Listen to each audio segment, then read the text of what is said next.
Complètement Foodie est une présentation d'Automobile Guy Baudouin, Sandra Foodie Créative et FP Productions.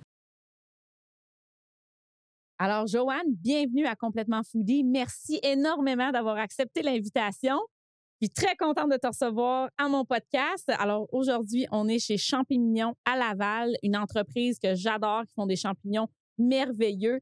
Je suis super contente que tu aies choisi cet emplacement-là comme un de tes coups de cœur culinaires du coin. Alors, on va vous faire un beau podcast avec de la bière, des trucs boréaux et des champignons. Merci, Joanne. Bien, merci à toi de m'avoir invitée. C'est effectivement un plaisir d'être avec toi, d'être chez Champignons, qui est une boutique que j'adore. Ils ont tellement des beaux produits. Et c'est mon premier podcast à vie. Alors, les gens qui nous écoutent, si vous voulez liker, ça va me dire que vous avez apprécié le podcast d'aujourd'hui. Ça va me faire plaisir. Oui, j'adore, Joanne. Merci beaucoup. C'est sûr que c'est super important pour tout ce qui est contenu web, d'aller partager, de liker, vous abonner à la chaîne. Là. Ça nous donne encore plus de pouvoir et de moyens financiers pour continuer et vous faire d'autres bons shows. Merci beaucoup. Alors, Joanne, de MasterChef saison 2. Je suis super contente. Je veux jaser avec toi de ton expérience à MasterChef, mais aussi de l'endroit où on est là. Peux-tu m'expliquer un peu pourquoi Champignons, pour toi, c'est un coup de cœur là, gastronomique? Bien, d'abord, moi, je suis une Lavalloise. Alors que ce soit une entreprise lavalloise, j'ai l'impression d'encourager mon monde. Et les champignons, quand j'étais petite, on n'était pas riches chez nous. On était 7. Alors, maman achetait une petite barquette de champignons de Paris. Elle les coupait, elle les faisait revenir au beurre avec du sel, du poivre. Inutile de te dire qu'on en avait 3 ou 4 dans notre assiette. Et c'est là que j'ai réalisé à quel point j'aimais les champignons. C'était précieux. Ah oui! Et parce que c'était un produit coûteux. J'ai aucune idée combien ça coûtait, mais maman en achetait pas souvent. Et quand j'ai eu ma première paye, je suis partie à l'épicerie et j'ai acheté une barquette de champignons et je les ai mangés à moi toute seule. Oh mon Dieu! Alors, j'ai eu une passion pour les champignons. J'ai aussi un respect pour l'entrepreneuriat parce que partir à son compte et se mettre une production sur le dos avec un loyer, les coûts de revient, les difficultés d'aller attirer de la main-d'œuvre, moi, j'ai tellement une grande admiration pour les gens qui sont à leur compte que Totalement. moi, j'ai un sentiment de devoir encourager les entreprises, à plus Champignons, écoute, ils offrent le produit alimentaire que j'aime le plus au monde. Ton aliment préféré? Absolument. Wow! Merveilleux. Puis Annie, la propriétaire de Champignons, pour vrai, c'est une soie, une fille de l'Abitibi, fille de région. On aime ça. Vraiment super sympathique. Puis il y a des vraiment très beaux produits. Mis à part les champignons, il y a d'autres produits boréaux aussi que moi, je trouve pas ailleurs. J'adore ça. Vous savez un peu, j'ai appris à me connaître un peu avec MasterChef. J'aime beaucoup encourager local, québécois, cuisiner les produits de la chasse, de la pêche. Puis je pense qu'on se rejoint pas mal là-dessus, moi puis toi, Joanne. Là. Absolument. Moi, je suis une grande pêcheuse et une pêcheuse, pas pêcheuse. Bon, ça dépend d'où tu viens. Exact. Puis je suis une chasseuse aussi. Oui. Alors, oui, on a ça en commun. Vas-tu à la chasse, gros gibier, petit gibier? En fait, j'aime beaucoup l'oie blanche. Ça fait un petit bout que je ne suis pas allée. J'aime aussi l'outarde. Tu vas-tu comme plus vers l'est pour aller chasser l'oie blanche? En fait, je vais à Cap-Tourmente. Okay. Ça fait quelques années que je ne suis pas allée parce que c'est une chasse assez coûteuse quand même quand tu n'as pas d'appelant. Et je fais l'outarde. Je préfère à l'ouverture parce qu'on a droit à 10 outardes. Et ça, j'ai bien hâte que les biologistes de la faune se rendent compte qu'il y en a. Puis je suis une golfeuse aussi. Oh. Alors, les outardes sur les terrains de golf, on les aime pas. Parce que ça chie partout. Exactement. Et quand ta balle frappe une crotte d'outarde, tu viens de perdre 10 verges. Alors, ça, il y a le désagrément d'avoir des outardes sur les terrains de golf. Alors, moi, j'aimerais qu'à l'année, on puisse avoir 10 outardes. Parce que ces 2 chasses-là sont très coûteuses. Tu sais, avoir un guide avec les appelants, c'est minimum 250 $ par jour. Okay. Alors, tu sais, ça te revient à 50 $ la bête. Quand tu gardes juste le magret, évidemment, c'est pas très rentable. Alors, tu apprends à aller chercher les cuisses, puis à faire un confit d'outarde, Sandra, là, une espèce d'effiloché que tu mets sur une petite salade. C'est extraordinaire. C'est le canard cuisse de canard confit. Oui, mais l'outarde, c'est un défi parce que les gens souvent mettent ça au four et ils disent c'est dur comme de la roche et c'est vrai qu'apprêter comme ça, c'est pas intéressant. Ça reste que moi, je préfère que tu les mets dans le sel avec des herbes la veille. Le lendemain, tu enlèves l'excédent, tu l'essuies bien comme il faut et tu le cuis dans le gras de canard dans une petite mijoteuse. C'est extraordinaire. Et c'est pareil pour n'importe quel gibier. Tu vois, moi, je pêche la lauze et les gens la remettent à l'eau. Ça, c'est le bon côté. Moi, j'en garde 1 ou 2 pendant l'été que je partage avec les voisins. Je la mets entière sur le barbecue, farcie avec des tranches de citron, sel, poivre et une herbe. Ça peut être de la livèche, Ça peut être du romarin, qui est probablement Mhm. l'herbe que j'aime le plus. Tu mets ça sur le barbecue, viré d'un bord et de l'autre après l'avoir huilé et caillé, et tu mets ça dans le milieu de la table. Et les gens ne savent pas comment manger la lauze. Et j'hésite à le dire parce que je veux pas qu'ils les gardent, mais Ah! euh, écoute, avec les doigts, comme quand tu vas, par exemple, en Tunisie, le poisson, il se mange avec les doigts. Alors, je mets ça dans le milieu de la table et les gens détachent la chair. Les arêtes sont Ouais. assez grosses, alors tu n'as aucune arête. Puis, l'outarde, c'est pareil. Tu sais, moi, je trouve que la nourriture, plus tu la prêtes de façon simple, plus tu goûtes Ben, l'aliment. en fait, quand tu pars avec un ingrédient de qualité, moins tu as besoin de le travailler Exact. pour pouvoir le savourer. C'est sûr que des produits de sauvage, en fait, là, des produits issus de la chasse, c'est souvent plus maigre, plus sec. Tu sais, du canard sauvage versus du canard d'élevage, ça se compare pas du tout. Moi, je chasse beaucoup la perdrix aussi, fait que j'ai quand même les deux types de perdrix, là, la gélinotte à viande blanche, la tétra à viande rouge, qui sont deux façons différentes de les manger aussi, certainement, parce que la chair rouge est vraiment plus sèche. Je la fais beaucoup aussi en confit, là, vraiment avec du gras de canard. Je vais rajouter du poivre des dunes là-dedans, des herbes que j'ai, des choses comme ça. Fait qu'on s'en rejoint pas On mal va-tu dans notre... changer Oui. nos recettes? Parce que tu fais la perdrix, je suis allée une fois. OK. La seule que j'ai tirée, je l'ai ratée. Ouais. Mais par le temps, tu sais, que je m'enligne, la perdrix est déjà partie. Le lièvre, ça a été pareil. Ben, ça dépend dans quel coin tu chasses. Là. Nous, on chasse tellement dans le nord que les perdrix sont tellement pas farouches. Là. Des fois, on tire, on manque, puis elle reste à sa place. Et mon père faisait des blagues. Il disait que la perdrix était tellement niaiseuse Ouais. que tu marchais dans le chemin, puis qu'elle s'immobilisait dans le milieu, puis il disait, puis elle se pense cachée un peu, Oui, tu sais, que le principe de la complètement. tête dans le sable de l'autruche. Ça m'est jamais arrivé. Peut-être parce que plus au sud, elle est très, très, très farouche. Mais moi, j'ai une histoire de chasse. Là. C'est un peu drôle à raconter parce que souvent, quand on va à la chasse avec mes enfants, puis tout, tu te promènes en côte à côte, tu vois des perdrix, on les tire, on se promène.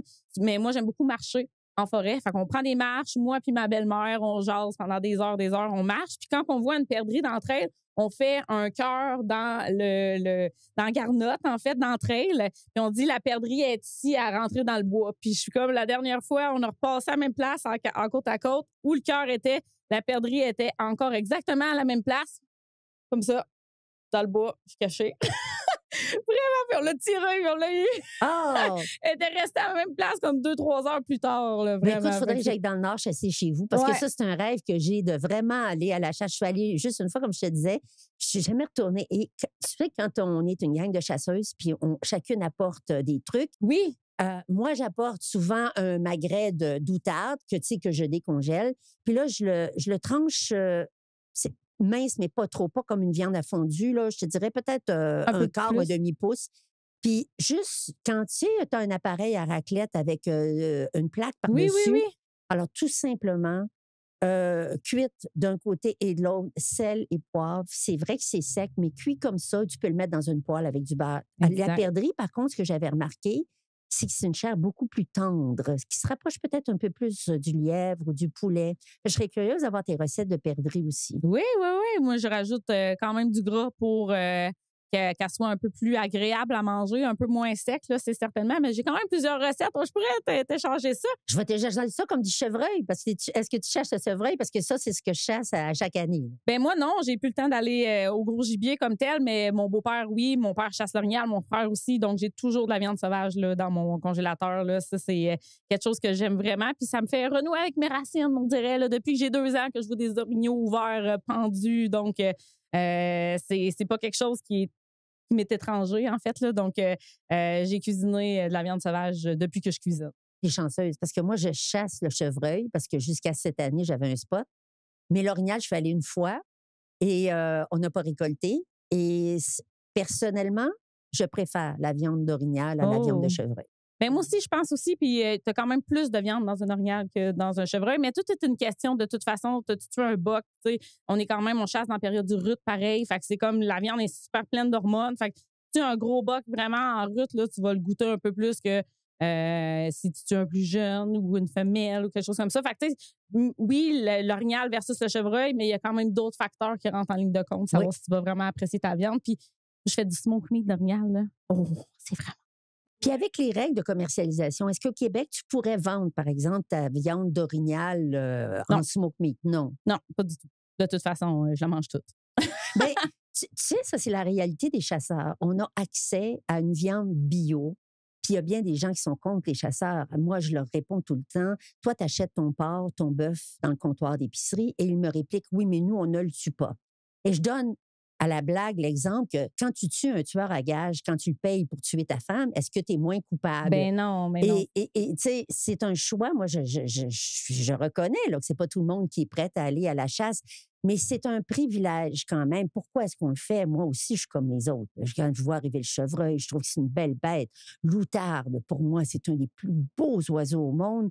Ça reste que c'est la gourmandise qui me motive. Moi, je dis, je vois un petit gigot sur 4 pattes. Oui. Et c'est ce qui me donne le courage avec mon arbalète. Je me dis, Joanne, qu'est-ce que tu veux? Si tu veux en manger, c'est le prix à payer. Et la non-commercialisation, c'est ça que ça fait. Si tu veux en manger, il faut que tu connaisses quelqu'un ou il faut que toi-même, tu deviennes chasseur. Bien, c'est des produits d'exception, tout à fait. Puis, tu sais, on chasse pas pour la viande vraiment parce que si tu calcules le coût de la livre que ça t'a coûté d'aller à la chasse, d'acheter ton permis, tes équipements, tout ça, c'est vraiment pas pour avoir de la viande à faible coût. Là, non. Tu te dis, on chasse pas pour la viande. Moi, je dis oui. On chasse uniquement pour la viande, mais pas parce que c'est de la viande pas chère. Exactement. Parce que quand tu invites les gens, ils te disent, oh, on sait bien, c'est du poisson que tu as pêché ou c'est comme si c'était gratuit. Le produit de la chasse, c'est gratis, ça te coûte pas cher. Un instant. Achète du porc achat à l'épicerie, ça va être bien moins cher. Absolument. C'est très cher. Tout à fait. Hey, moi, j'ai soif, là. Je commence à me déshydrater à parler de même. Est-ce que tu as soif aussi, Joanne? Ben, j'ai soif. Qu'est-ce que tu as à m'offrir? Dans le fond, le podcast d'aujourd'hui avec Joanne est commandité par Jackalope en partie. Donc, une microbrasserie qui est située dans mon coin à Plessisville. Super belle micro. Ils font des très bonnes bières. On a amené plusieurs sortes aujourd'hui. J'espère que tu aimes la bière. Ben, j'aime la bière et je trouve ça formidable qu'on parle de chasse et tu me proposes une bière dont le nom est Jackalope. Jackalope. Est-ce que tu sais ce que c'est un Jackalope? Ben non. Je pense pas, en fait. Je pense que ça existe. C'est pas un vrai animal comme tel. C'est pas un vrai animal, mais moi, j'en ai vu empaillé. Et il faut expliquer aux gens que ça relève de la légende, surtout aux États-Unis. C'est aussi connu, le Jackalope, que le Bigfoot, par exemple. Alors, c'est une espèce d'hybride. C'est supposé être un animal, évidemment, que jamais personne n'a vu, mais qui est supposé parler comme l'homme, qui imite l'homme. Alors, les chasseurs ou les cow-boys, le soir, autour d'un feu, ils jureraient avoir entendu des gens parler dans la forêt. Et le jackalope, en fait, c'est rien qu'un truc hybride.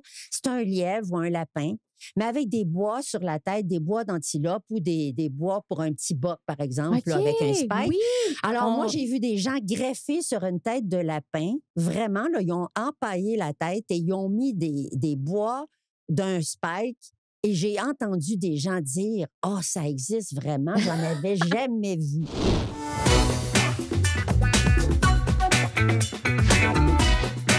Donc, on arrive dans le point « Qu'est-ce qu'on boit avec ça? » Dans le podcast Complètement Foodie, on boit toujours quelque chose là, parce qu'on est assoiffé dans la vie. Alors, de la microbrasserie Jackalope, on boit la framboise, un petit apéro, une bière Berliner Weiss. Je ne sais pas si je le dis comme il faut, mais c'est une inspiration belge, je pense, à la framboise.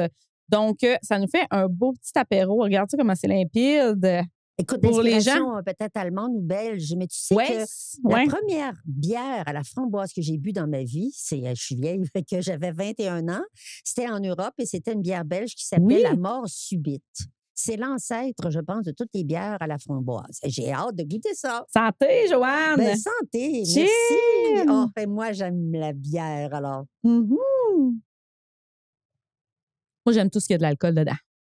Délicieux. C'est bon! Et sais-tu ce que j'aime?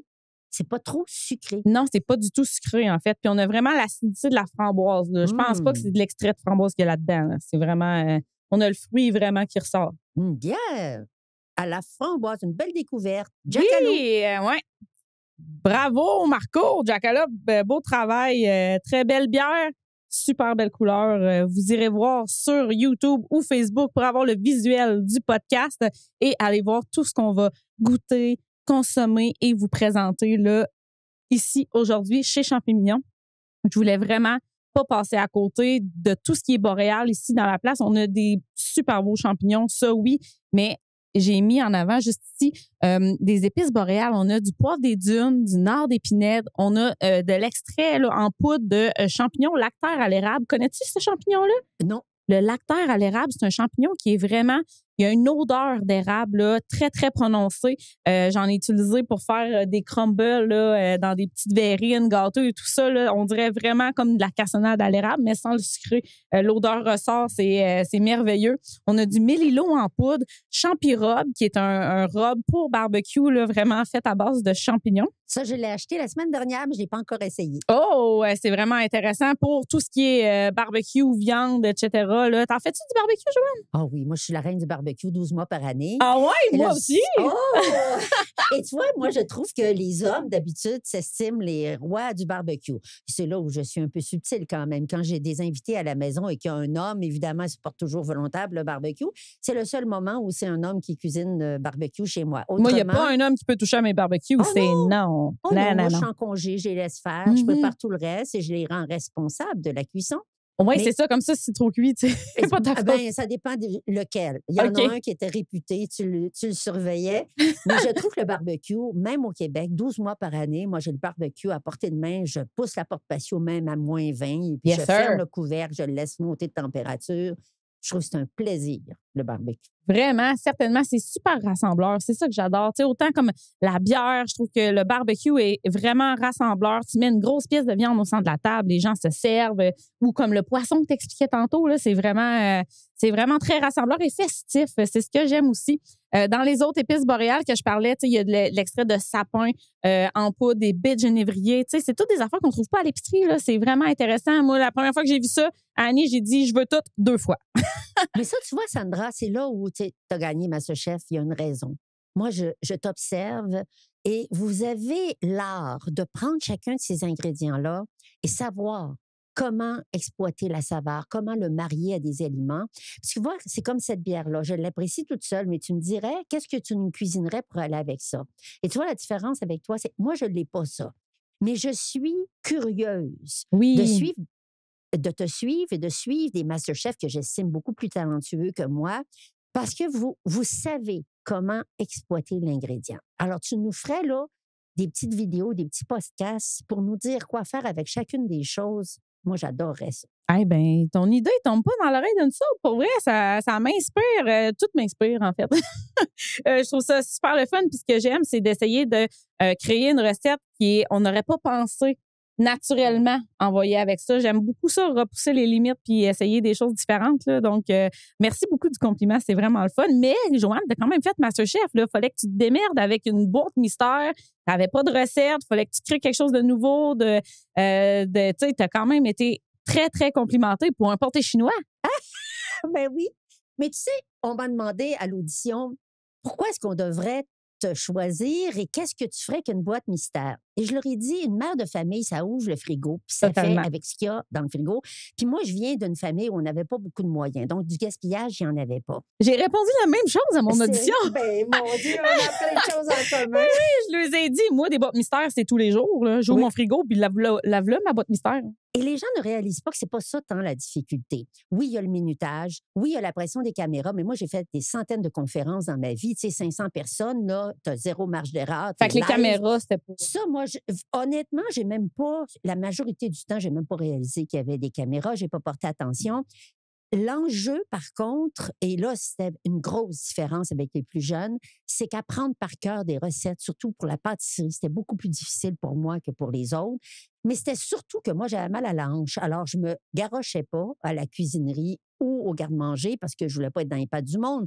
Mais j'arrivais dans le garde-manger et trouver ce dont j'avais besoin. Ce que les gens ne savent pas, c'est qu'ils déplacent les choses et en plus, le contenu du garde-manger, il est jamais le même. Exact. Et la cuisinerie, les plus jeunes faisaient un tour d'horizon et il y avait une idée de ce qu'il y avait dans la cuisinerie ou le garde-manger. Et contrairement à eux, moi, je trouvais la chose que je voulais et j'avais aucune notion de ce qui s'y trouvait pour les prochaines fois.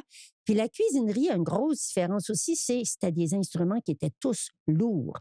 Alors, Oui. non seulement C'est vrai. Quand tu allais les Les chercher, tu robots. ne savais pas comment ils fonctionnaient. Moi, j'ai toutes des vieilles affaires de 20, 30 ans. Des comprends-tu? mixettes à main. Bien, exactement. Alors, ça, pour moi, c'était beaucoup plus difficile de ne pas savoir ce qu'il y aurait dans le garde-manger. D'abord, tu le cherches, puis il n'y en a peut-être pas. Oui. Et une fois que tu l'as trouvé, après ça, il faut que tu ailles à la cuisinerie chercher les choses et les transporter. C'était lourd. Alors, ça, pour moi, c'est bien plus un enjeu que d'avoir à cuisiner un ingrédient dans un délai prescrit. Mais j'ai trouvé que dans saison 2 de MasterChef, vous n'avez pas eu accès souvent au garde-manger non plus. Souvent, c'était comme vous avez la boîte mystère, vous faites avec ça. Vous n'êtes pas allé tant souvent comparé à nous, aller vous battre dans, dans le garde-manger pour chercher des ingrédients. Puis tu vois, moi, je savais que j'étais lente. Alors, moi, je me disais, je vais faire avec ce qu'il y a là. Puis honnêtement, il y a des fois, je trouvais ça plus facile de se faire dire, regarde, tu as Il y en a- les c'est ingrédients ça qui du reste. dessous de comptoir, puis tout à boire, puis fais avec. Arrange-toi avec ça. Ça, pour moi, c'est presque plus facile que de perdre mon temps au garde-manger à chercher je sais pas quoi. Puis là, tu te fais un plan de match, puis finalement, ton plan de match change complètement parce que ton ingrédient que tu voulais est plus disponible. Ben, ça, c'est un autre enjeu. Il y Ouais. a des fois, tu vois, je me suis fait éliminer parce que je suis partie avec une idée, parce que ma tarte au citron, j'avais faite la veille. Ouais. Et ça, je l'ai dit en entrevue. Ben, c'était la semaine d'avant dans la C'est pas saison, oui, dans mais la c'était la semaine d'avant, veille mais en dans vrai. la vraie vie, C'est ça. c'était 12 heures avant. On est sorti avec ma tarte au citron où j'avais excellé. Pourquoi? Parce que c'était mon idée le jour où on nous demanderait de faire avec les ingrédients de dessous de comptoir. Alors, je m'en vais chez moi à 9 h le soir. Je me relève à 5 h le lendemain matin. J'arrive à TVA à 7 h. Et malheur, c'était le défi du dessous de comptoir. Et c'est fou, hein? Parce qu'en conduisant vers TVA, je me suis dit, Joanne, il va falloir que tu songes à faire autre chose. Là. Oui. Parce que ton défi du dessous de comptoir, ta tarte au citron, tu l'as fait. Parce Alors- que pour rappeler aux gens, là, dans le fond, oui, on a un peu d'indication à MasterChef de ce qui s'en vient. Tu sais, probablement que vous aviez eu un courriel à ce moment-là qui vous avait dit essayez de vous trouver des recettes que vous pourriez avoir à faire avec juste vos ingrédients que vous avez dans votre station de cuisine. Nous autres, ici, on l'avait eu, ce courriel-là, mais finalement, le défi n'est jamais arrivé. Fait que, tu sais, tu cherches des recettes, puis finalement, tu as cherché pour rien parce que ça n'a pas porté fruit. Mais c'est ça, on avait un peu d'indication sur ce qui s'en venait là, par la suite. Mais tu as raison, les gens disent, avez-vous des recettes? Non. Non. Ça, il faut les mémoriser, surtout Exact. pour la pâtisserie. Oui. Puis les gens disent, est-ce que vous savez à l'avance? On reçoit un courriel à chaque semaine qui va lister 5-6 choses et ils te disent, ouais, mais si tu veux faire MasterChef, il faut que tu maîtrises les techniques de base et il y a ABC. Exact. Mais la semaine passe, 2 semaines passent, 3 semaines passent. Ce Puis ce qu'ils défi-là, t'ont il dit a- la première semaine, ça ne s'est pas avéré. Donc, exemple, les sushis. Personne ne va me faire croire que lors du défi du sushi, la personne qui dit « j'ai jamais fait de sushi de ma vie », impossible parce qu'on a su 3 semaines à l'avance que les sushis, c'est quelque chose que tu devrais faire. Maintenant, quand les gens disent « j'en ai jamais fait de ma vie », ça, c'est vrai parce que moi, j'en avais jamais fait de ma vie. J'en ai fait peut-être une fois, Te une pratiquer. demi-journée pour me pratiquer, puis je me suis fait éliminer avant d'en faire. Mais dans les semaines qui ont suivi, c'est vrai qu'ils ont été obligés d'en faire des sushis. Ouais. Mais on ne nous dit pas demain, tu vas faire, exemple, un magret de canard. Non. C'est pas vrai. Non, non. On n'a Mm. jamais le défi complètement. Tu vas avoir ça, tu vas avoir tant de temps pour le faire. Tu sais, c'est jamais. C'est toujours abstrait. Là. On va aller dans l'Indien la semaine prochaine, trouver des recettes de base, des choses comme ça. Mais en même temps, ils veulent pas qu'on se plante non plus. Tu sais. Ben, ils veulent pas avoir 16 personnes à qui on va demander de faire, je sais pas moi, un croque pudding en au riz, bouche. puis il n'y a pas de pudding au riz du tout. Fait que c'est la raison pour laquelle ils nous préparent. Mais par contre, on sait par expérience qu'on se prépare à faire des choses qui ne nous seront jamais demandées. Donc, on ne sait jamais. Mais en même temps, tu pratiques jamais trop. Moi, je me suis tellement pratiquée là, à m'écœurer, sérieusement. Là. Je me suis pratiquée. Tout ce qu'ils nous disaient dans les courriels, là, j'ai pratiqué 3 fois minimum chaque. J'ai peut-être pris ça un peu trop au sérieux, Oui, cette mais t'as compétition. gagné. Ben, c'est ça. C'est la différence avec moi, où j'avoue, mon bout de 6 semaines, j'avais terriblement mal à la hanche. Mais Joanne, MasterChef, c'est la chose la plus difficile que j'ai faite de toute ma vie au niveau mental, émotionnel et physique. Quand je te voyais aller, quand je suis allée à MasterChef, j'étais fascinée, j'étais en admiration complètement. Puis je me disais, moi, rendue à ton âge, impossible que j'aurais pu faire une compétition de même. Juste le stress m'aurait achevé. Là. Je dormais pas, là, tu sais. Mais, je l'ai dit, c'est pas tant les habiletés culinaires. Il y en a plein qui cuisinent mieux que moi. Ça prend un type de personnalité. Ça prend une tête de cochon. Faut moi, j'ai fait de l'athlétisme de haut niveau. Oui! J'ai été championne provinciale. Arrête! J'étais sur la liste des espoirs olympiques 1976. En athlétisme, Oui. 1976. Oui, madame. Wow. Et j'étais hôtesse aux Jeux à 76. Alors, j'étais pas athlète parce que je me suis blessée puis j'ai laissé la compétition, mais j'étais quand même, là, tu sais, la couronne rouge, le fait d'hôte et d'hôtesse. Oui. Puis j'ai supervisé les hôtesses aux Jeux olympiques en plus. Alors, j'ai fait la fermeture. Ça, tu vois, je l'ai vécu d'une autre façon. Mais pour revenir aux traits de personnalité, tu as raison. Tous, on avait des traits de personnalité communs et c'est ce qui fait qu'en arrivant à TVA le premier matin, le ciment pogne, comprends-tu? Totalement. On se reconnaît entre nous. On Exact. est tous des gens qui aimons vivre des Passionnés. situations intenses. Oui. On aime pomper l'adrénaline. On aime ça avoir, tu sais, quand tu as l'impression que la patate va te sortir du corps, ça sert à rien. Il faut être un peu cinglé. Ça, si tu n'as pas ça, tu ne seras jamais capable de survivre à MasterChef. Donc, c'est bien plus ça qui détermine. Ben moi, je m'en suis rendu compte peut-être un peu tard de ça. Quand je suis arrivée sur place, j'ai fait comme « Oh, OK, je suis pas sûre que c'est fait pour moi, ça, ici. Sérieusement, qu'est-ce que je fais ici? Pourquoi que je m'inflige ça?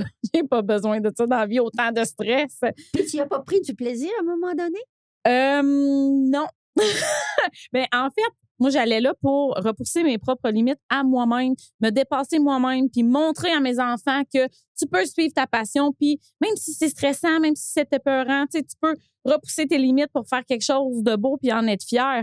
Mais quand je me suis rendue là sur place, je me suis rendu compte que, mon Dieu, je n'étais pas compétitive dans la vie, puis que y en a qui disaient, moi, je suis pas ici pour me faire des amis, je suis ici pour gagner, puis moi, je suis comme, ben, je suis bien plus ici de me faire des amis que pour gagner. Tu vois, MasterChef, c'est un peu comme Ninja Warrior, au sens où, oui, c'est une compétition entre des individus, mais reste que ta performance ne dépend que de toi-même. C'est pas vrai. comme si les autres concurrents pouvaient te saboter. La stratégie joue uniquement lorsque, par exemple, on forme des équipes où on détermine à qui on donne l'ingrédient, Exact. ou qui va être les duos contre les autres duos. Mais autrement, les autres n'ont aucune interaction. Même au garde-manger, moi, j'ai vu une situation, quand j'ai fait les biscottis, j'ai voulu des abricots, puis il n'y en avait plus. Et Josie m'a dit, « Qu'est-ce que tu cherches, Joanne? » J'ai dit, « Je voulais des abricots. » Et elle m'a donné la moitié de ses abricots. Alors, il y a des situations où, en dépit du fait qu'on est en concurrence, MasterChef, je pense que cette année particulièrement, on le voit. Mais je pense Combien qu'on l'a de pas assez vu, nous autres, dans notre année, parce que c'est arrivé super souvent. On a eu de l'entraide comme ça. Puis, tu sais, souvent, on se faisait dire, tu sais pas, là, l'ingrédient que tu donnes, il va peut-être bien te coûter 50 000, dans le sens que tu vas. Mais j'étais comme, à ce moment-là, c'est pas ça qui compte. C'est juste, moi, je veux gagner ou perdre parce que je le mérite, pas parce qu'on a enlevé un ingrédient à quelqu'un.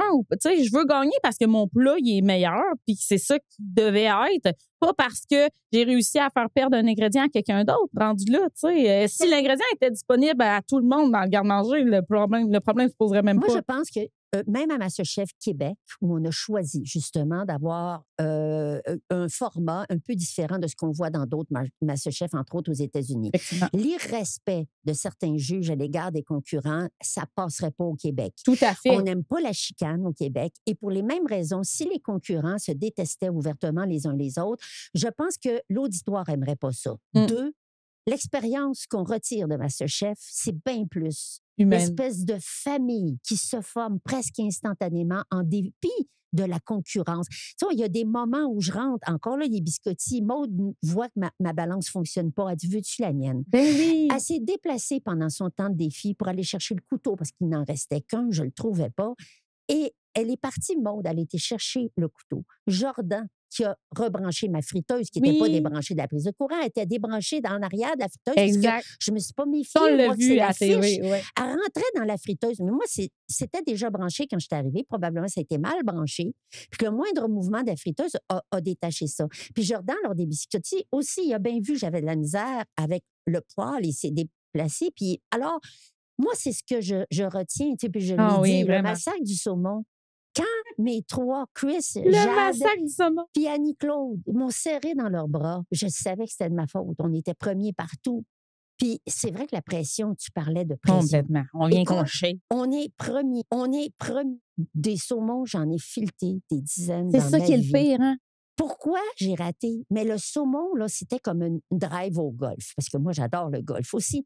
Ta drive, une fois qu'elle est partie, tu vois bien que tu l'as mal frappé, mais Ouais. il est trop tard. Tu peux pas rattraper. Ben, le filet de saumon, c'était pareil. J'aimais pas le couteau. Il était trop raide. J'étais nerveuse. Je sentais toute la pression parce qu'on était en première position. Honnêtement, si j'avais commencé à fileter puis qu'on avait été en dernière position, j'aurais eu moins de stress Peut-être. que de voir À que rattraper. chacun de mes équipiers était le premier. Et pourtant, à la fin, m'ont tous serré dans leurs bras puis ils m'ont dit, Joanne, on gagne en équipe.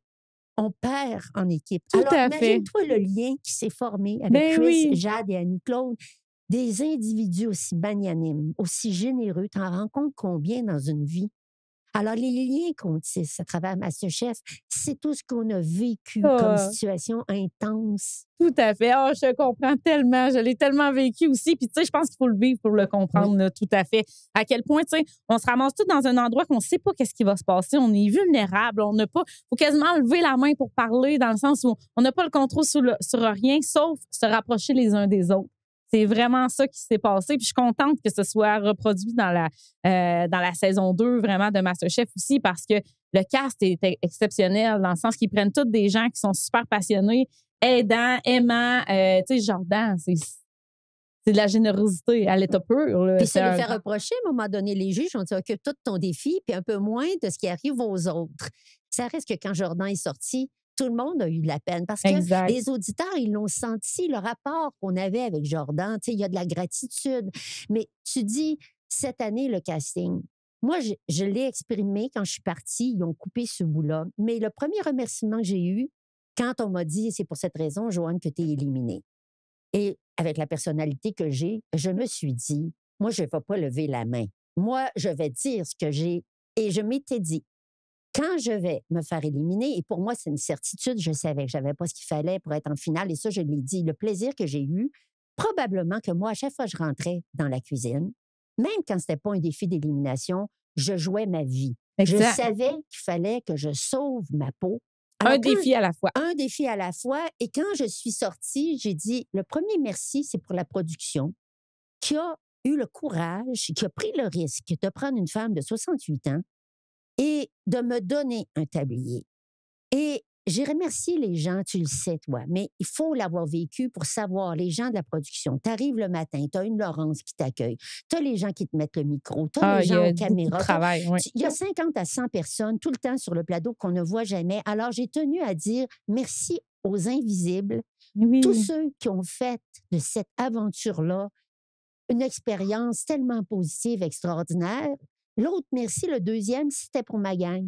Oui. Parce que sans la gang de gens qui m'ont supporté, qui me disaient toujours, Joanne, va-t'en pas, tu nous fais rire. Moi, c'est la première fois de ma vie que je me faisais dire Que t'étais drôle. que non, que j'étais, comment ils appellent ça? Ils m'ont dit, on est relax avec toi. Oh, apaisante. Apaisante. Hey, moi, c'est une chose que je ne suis pas dans la vie, c'est apaisante. Dans ce contexte-là, très intense, t'étais apaisante. Ben, ils m'ont dit, tu es à peu près la seule qui, entre les tournages, Joanne, tu sais, on passe beaucoup de temps dans les coulisses. On a beaucoup d'attentes, Puis moi, effectivement. ben, je riais, qu'est-ce que tu veux. Moi, j'attendais rien. Je me disais, un jour, tu vas te faire éliminer, c'est rien qu'une question de temps. Fait que tu dédramatisais tout le temps, puis ramenais ça au Absolument. fun. Alors, moi, j'étais le clown de service, Ah, pas c'est le fun. intentionnellement, mais on a ri beaucoup. Puis j'avais évidemment des gens qui sont plus rieurs, plus ricaneurs que d'autres. Martin. Oui, mais moi, j'ai fait ma petite enquête, Joanne, puis je pense que tu as failli mourir d'un studio de TVA. Ça se peut-tu?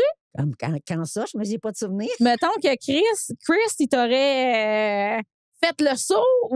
Oh, pas rien qu'une fois. Un moment donné, je lui ai dit, tu vas me faire crever. Oh, écoute, Chris, il m'attendait pas rien qu'une fois. Dans le pour vrai? détour, il me faisait des bœufs, là. Il te faisait le saut tout le temps. Ben oui, mais je l'encourageais. Qu'est-ce que tu veux? Je suis pas capable de retenir ce réflexe-là. Fait que lui, la première fois, il s'est caché. Et je suis arrivée, il a fait bœuf. Écoute, j'ai dit, tu vas me faire mourir. Puis il me l'a fait, je sais pas combien de fois après ça, parce qu'il savait que je m'y attendais jamais. Oh mon Dieu Seigneur! Ça, on le voit pas à la caméra. Mais non, le non. plaisir qu'on a pu avoir. Puis moi, dans la loge, par hasard, on s'est installé dans la loge maudite. Qui y avait dans ma loge? Il y avait Sébastien, Maude, Pierre, moi et Jerry. Et je nous nomme dans l'ordre dans lequel on est sortis.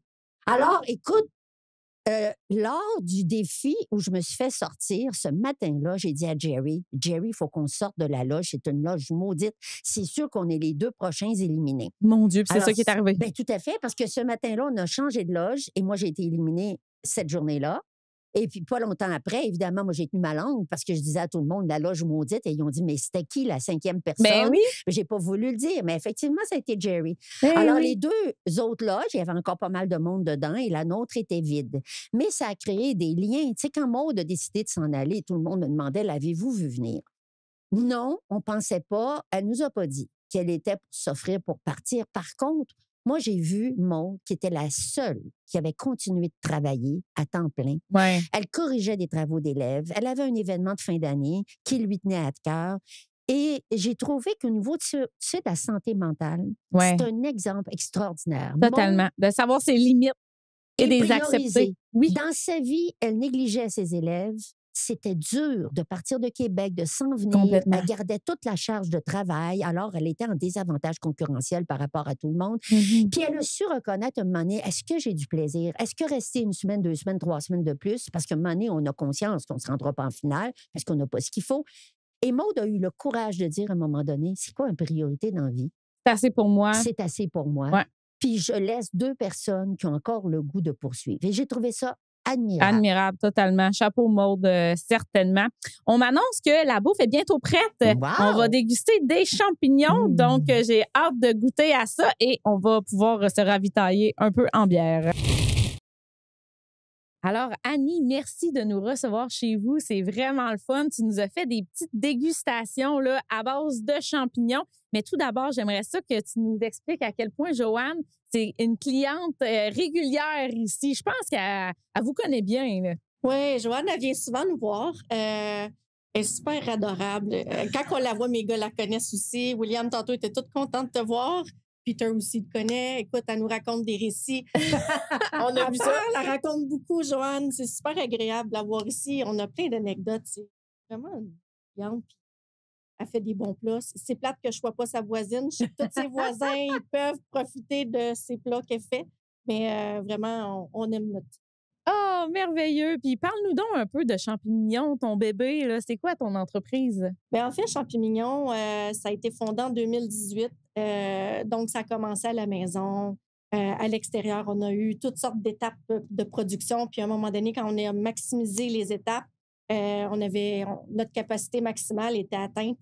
On a eu la chance de déménager ici au mois de mai en 2021.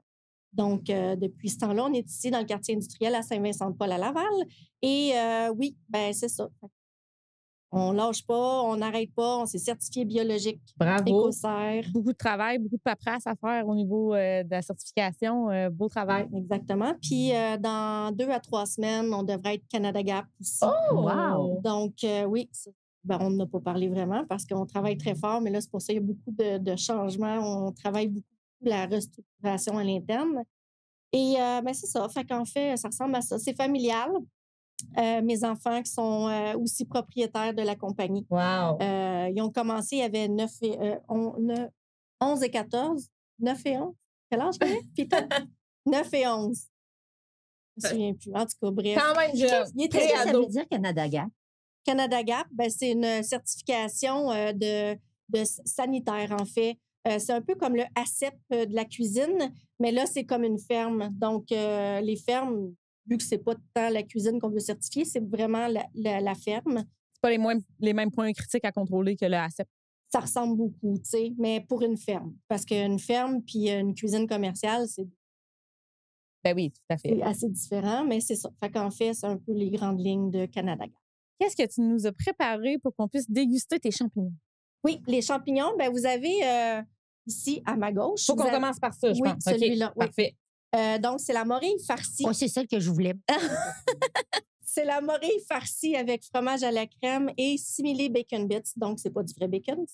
Bacon? Mais on pourrait le faire à la maison avec du vrai bacon ou du prosciutto, genre. Oui, si vous voulez. Ça ne donnerait sûrement pas pareil parce que nos morilles sont lyophilisées, séchées à froid. Donc, nous, quand on les farcit, sont séchées à froid. Hey, c'est bon, ça. Je ne m'attendais pas à... Wow, c'est vraiment bon.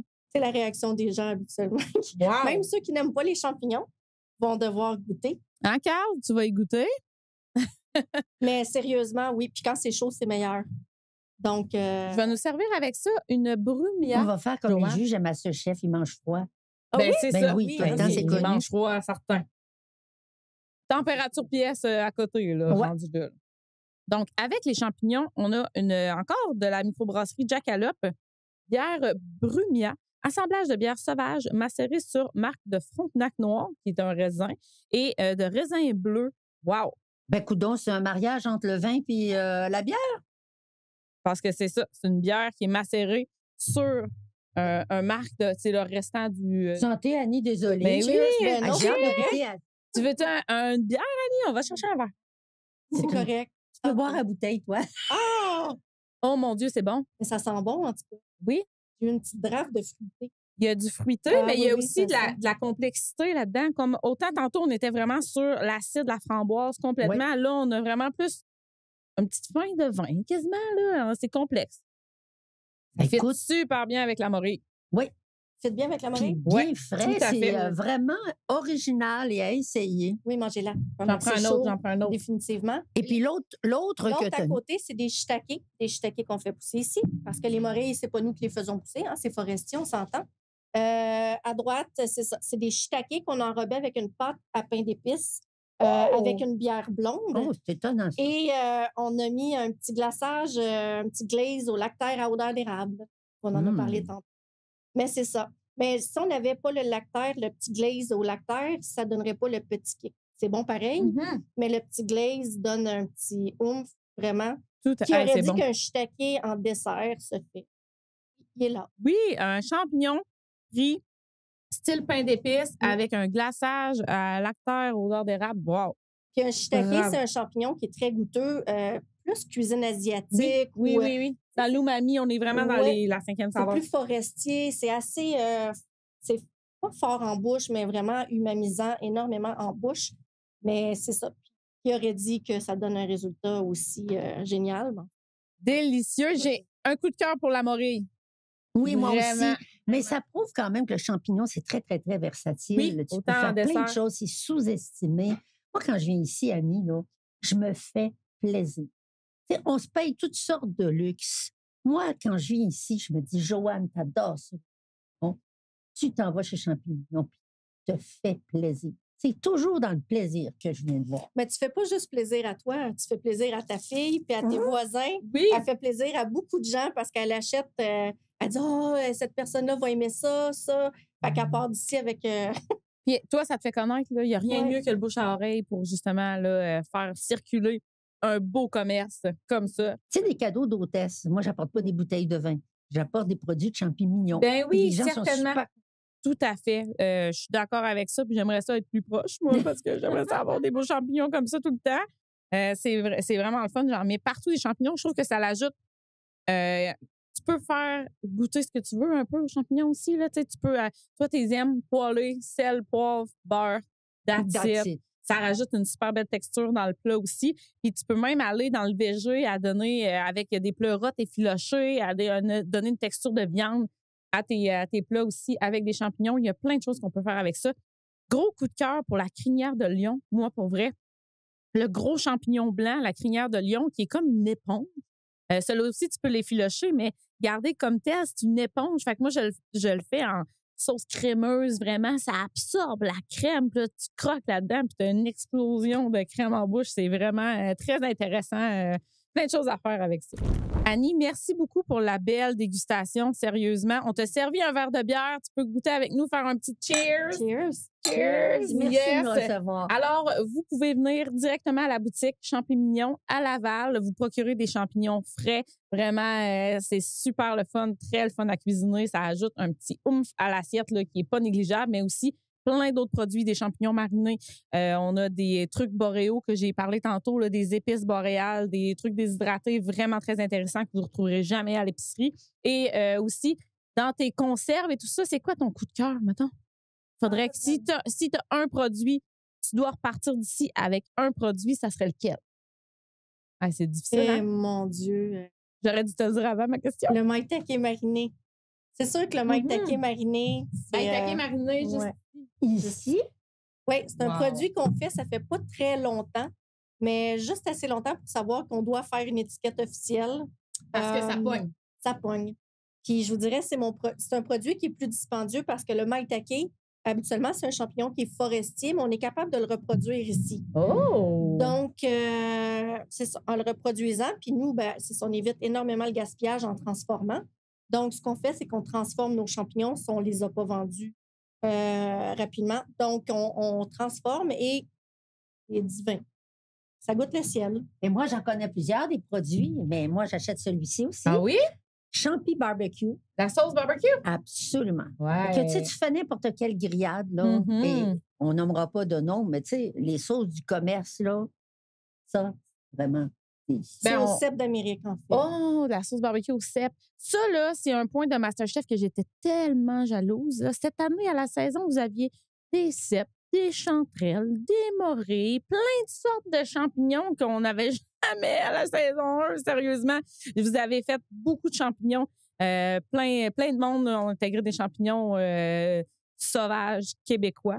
Moi, j'étais déjà éliminée au moment où ils ont eu des superbes champignons. Ah. Mais tu vois, moi, j'aurais aimé que ce soit des champignons de champignons. Champignons bio, certainement. Mais merci, on va venir faire un tour certainement à ta boutique. Mais dans ma boutique, par contre, il y a des produits que j'ai aussi que tu dois connaître. Oh, regardez donc les beaux produits à l'érable avec ma face dessus. Et moi, je le sais parce que moi, je l'ai acheté, celle-là. Ah oui, elle est piquante, celle-là, ma moutarde. Ta sauce à la moutarde, elle est piquante, mais juste à souhait. On n'est pas obligé de faire une pub pour mes produits. Non, mais là. moi, c'était pas ça le but. Là. Mais tu sais, j'ai acheté ta sauce ici. Mais en même temps, là, sur la rive nord de Montréal, là, c'est ici que mes produits. Sinon, Joliette. Hey, ça fait loin. C'est ça. Fait que Laval, c'est la seule place que vous allez trouver mes produits. C'est facile d'accès en plus, champignons. Oui, tu sors de 440 d'un bord ou de l'autre, là. Tout à fait. Facile d'accès. Génial. Merci beaucoup, Annie, encore. Ça me fait plaisir, hein? Joanne, merci beaucoup de nous avoir fait découvrir Champignon. Pour vrai, c'est vraiment un coup de cœur culinaire pour toi, mais pour moi aussi. J'adore les produits qu'il y a ici. Puis je pense que c'est important de parler aux gens à quel point les champignons là, qui sont récoltés ici, là, il n'y en a pas de stress à avoir. Là. On les fait cuire, en fait.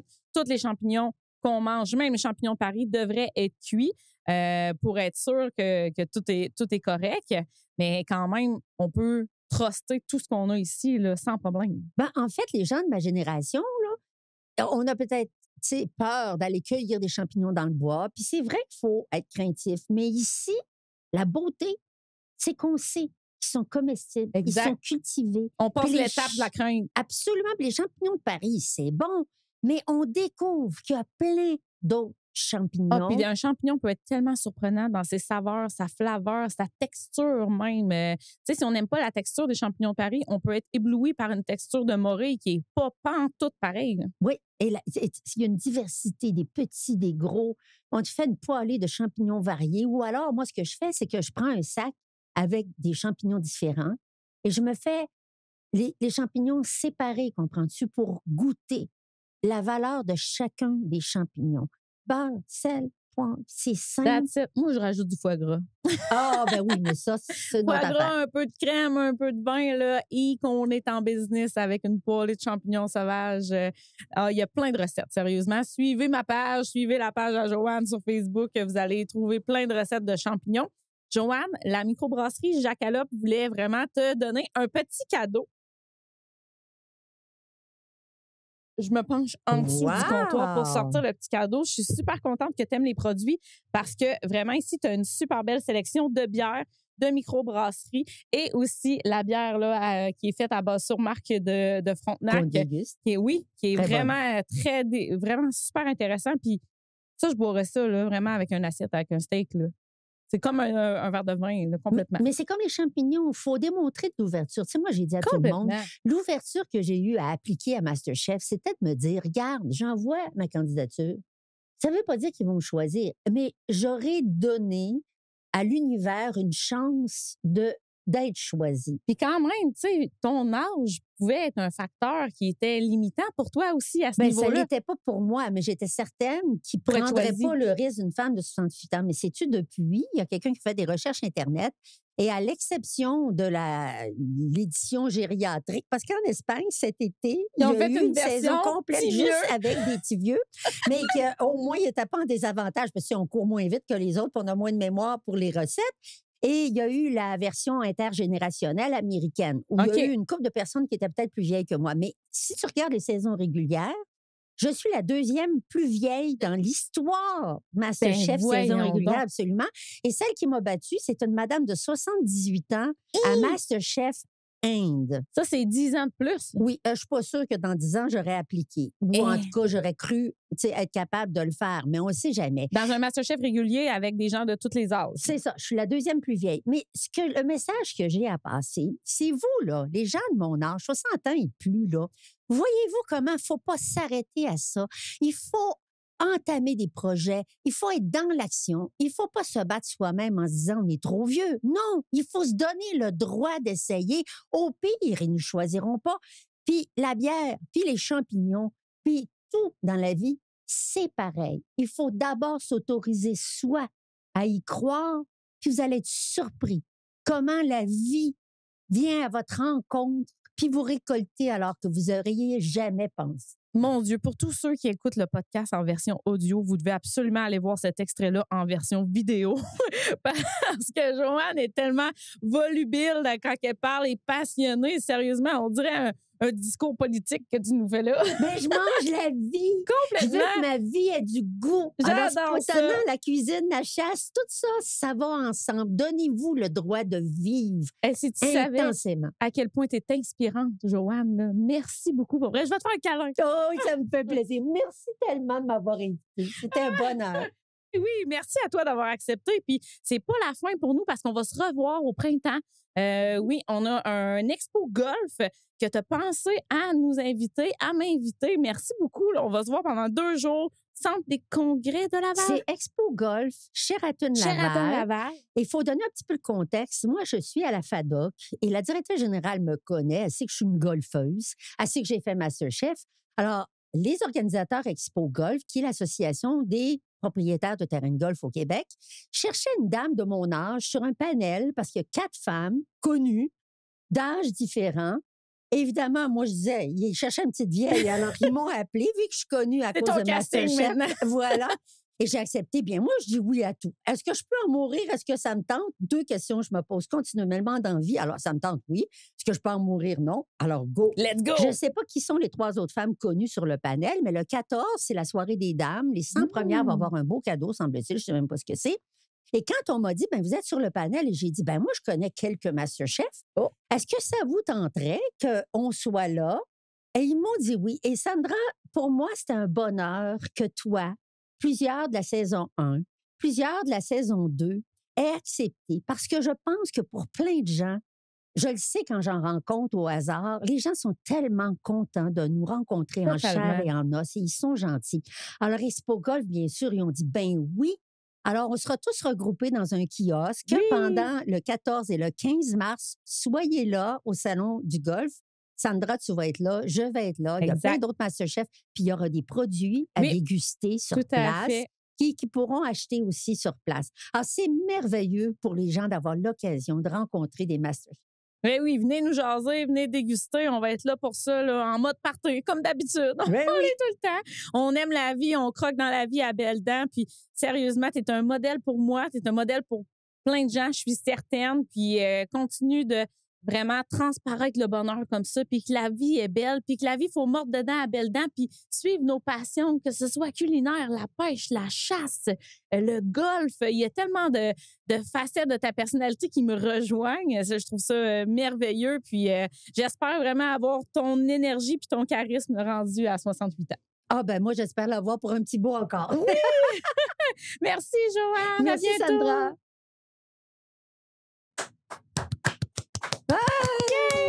C'était le fun!